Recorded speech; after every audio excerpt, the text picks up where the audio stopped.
ئێمە باسمان کردو هەمیشە وتمانە لە هەڵەبجە بەقەدەر برینەکانی هەڵەبجە شوێنمان هەیە، شوێنی پیرۆزمان هەیە لە گۆڕی بە کۆماڵ لەو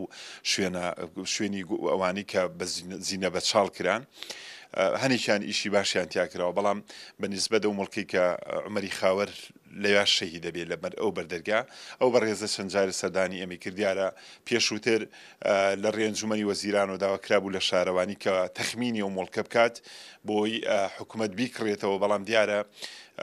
بەهۆی قەیرانی دارایی و کۆمەڵی ڕێکار و گرفتی ئیداری کە لە ئێرە بەڕاستی هەمیشە حکومەت لە خەمیەوە بۆ حافەزە چی بۆ بکرێ، فڵان بیناچی بۆ بکرێت، چۆن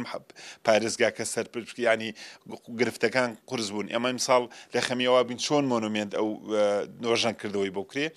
بۆیە ئێمە وەکو خۆمان ئەوەی لەسەرمان بوو هەم وەزارەت و هەم پارێزگا و هەم لایانی پەیوەندیدارمان هەمووی ئاگادار کردو، هەم بە نووسرا و بە شەویش کە هەر چۆنێک هەوڵ بدرێ ئەو جێگاکی پیرۆزە، هەم بۆ خەڵکی هەڵەبجە، هەم بۆ شەیدەکانی هەڵەبجە و هەم بۆ ئایندەی هەڵەبجەش لانیکام کارێک بکرێ ئەو مڵکە تێک نەدرێ یاخود نەفرۆشێ بۆی بمێنێتەوە